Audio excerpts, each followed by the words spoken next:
Welcome to Modern Aikidoist Podcast. Please help by liking, subscribing, and sharing this podcast if you're watching this on YouTube or BitChute. These are all free and help out a great deal.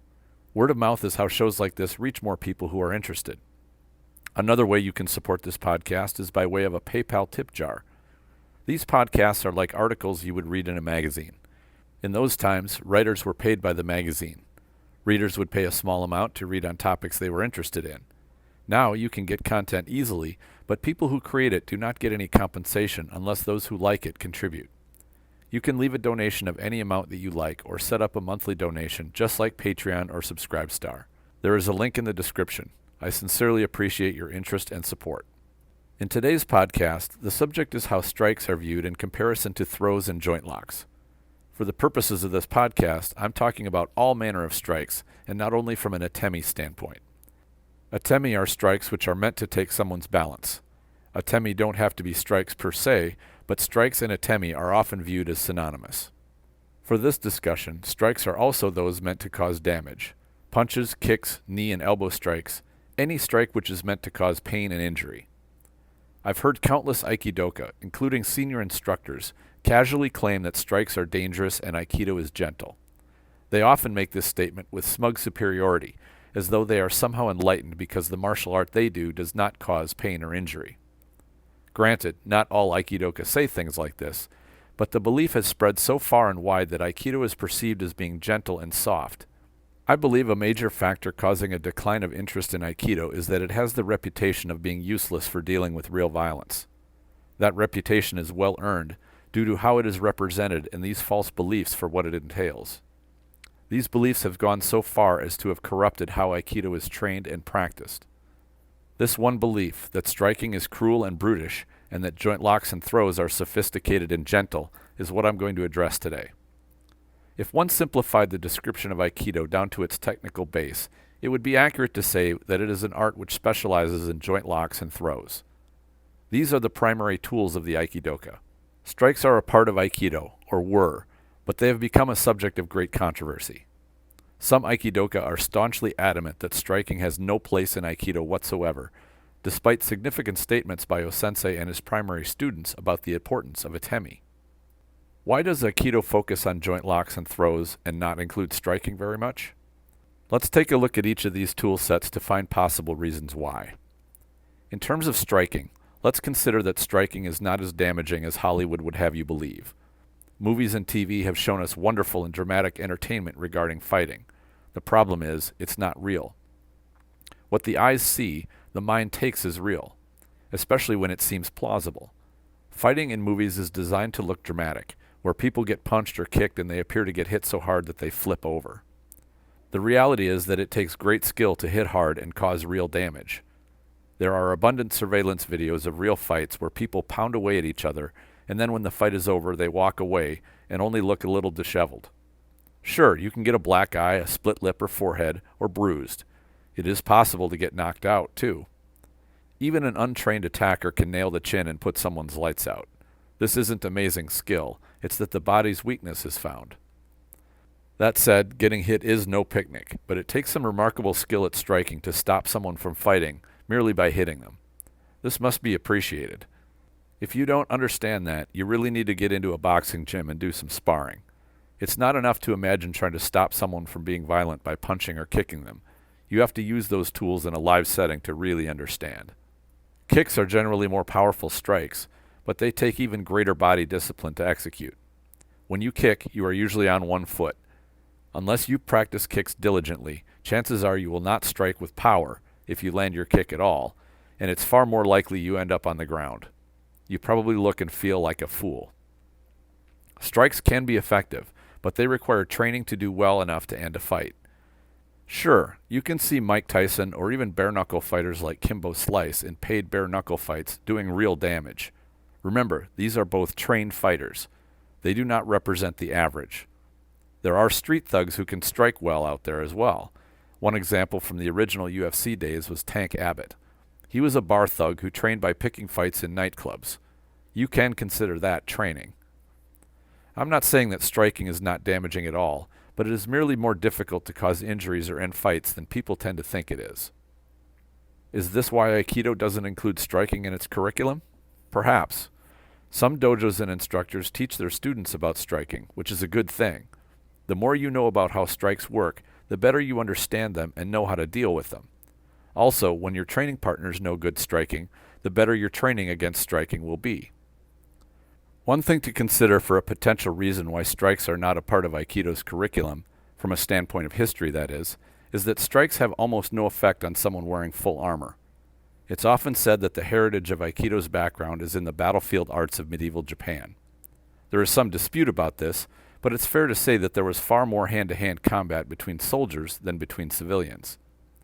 The techniques used by soldiers would need to accommodate the reality that striking to damage someone would be virtually impossible if they were protected by armor. Throws and joint locks would still be effective, and this was also reflected in the European armored combat, which was very focused on throws and some joint locks as well. Let's address the throws first. Nothing hits as hard as the earth. When you throw someone to the ground, you are using gravity as an ally, and their own weight works against them. The added weight of armor only adds to the effectiveness of a throw. Having worn armor myself, I will tell you that hitting the ground wearing it is no picnic. Even with well-fitting armor, there are corners and edges that bite into you upon impact. Your own weight is bad, but the weight of someone else only adds to the misery. You get thrown down, there's an excellent chance you will be stunned for a few moments. Not only that, you usually end up in a pretty bad position. Your mobility is limited, and your opponent often has their weight on you. On the medieval battlefield, the next thing that would happen is the one who threw you would draw a dagger and stab you in the neck or through your eye slot. More people have been killed with knives than any other weapon throughout time.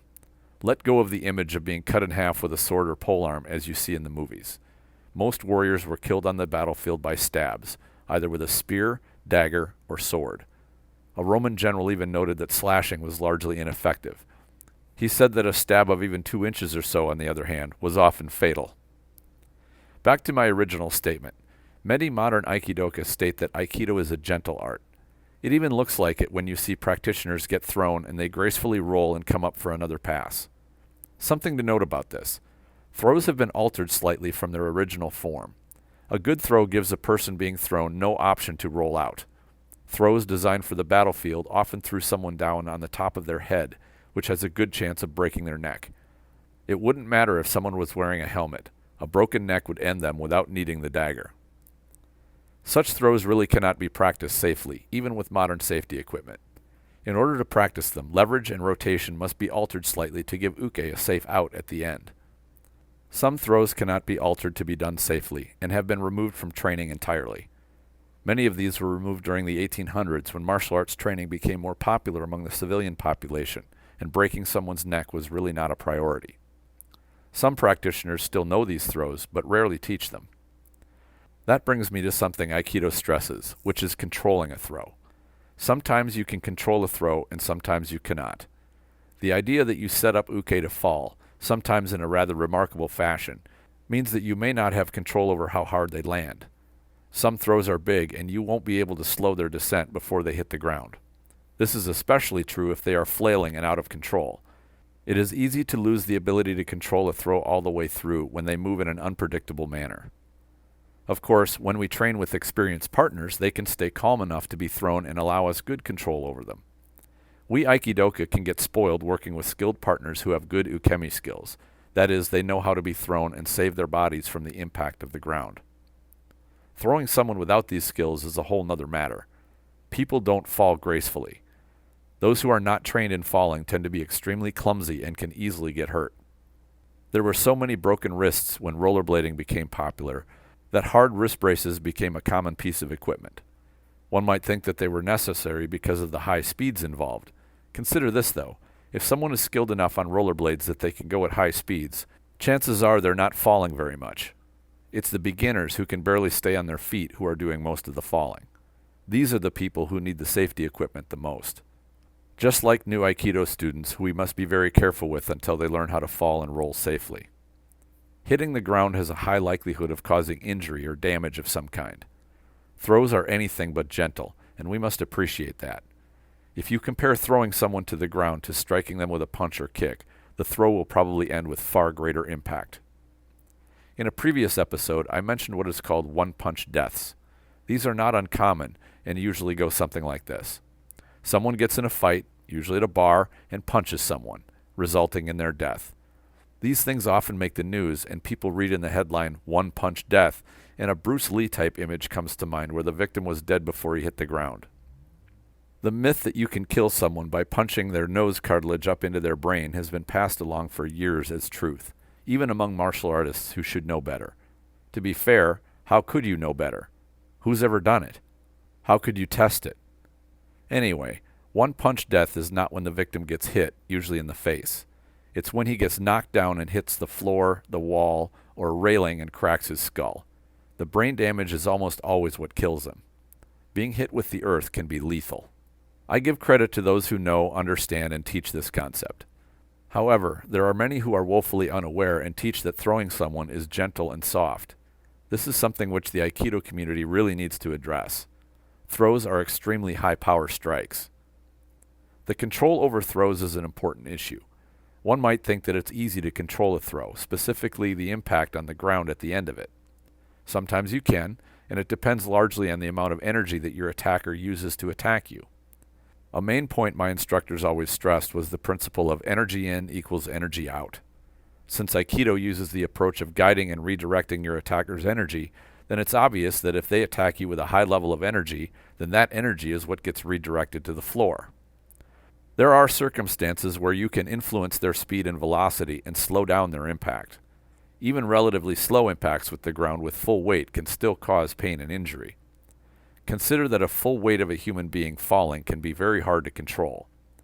Being close and in good position might not be enough to remove enough momentum and lessen the effects of gravity on their body. The greatest influence on how hard someone hits the ground will be their initial velocity and energy, and that's really up to them. I think that is why many Aikidoka tend to practice with lower attack intensity in general, because they know that the more heat they put on their attacks, the harder their impact will be. Not to say every rep needs to be 100 miles per hour, but you do need to throw in a few at full intensity to let Naga get used to high-intensity attacks. Too much of this and the body will pay the price over time. I also want to address joint locks, because this is another aspect modern Aikidoka tend to misunderstand a bit. Joint locks, as used by modern Aikido, are controls. Their application is to control the skeleton in order to stop an attack and neutralize Uke's body. Usually this results in an immobilizing pin, either standing or on the ground or wall. Going back to history, controlling the body was by far a rougher affair. It was not elegant and graceful as many modern Aikidoka attempt to practice it. Joint locks were originally designed as destructions. They did not stop at locking the joint or the joints themselves, but instead exploited the joint's weaknesses to break them. A good example is the application of Aikido's Ikkyo, or armbar, compared to karate's hard block where the wrist is blocked from the inside while the other forearm smashes the outside of the elbow. Same leverage points. Actually, when you compare these techniques, Aikido's Gokyu is a closer comparison. Still the same leverage though. If you performed an Ikkyo with the same intent as the karate technique, you would find it fairly easy to hyperextend or break the elbow. It's really all about the leverage. The application is what you decide to do with that leverage.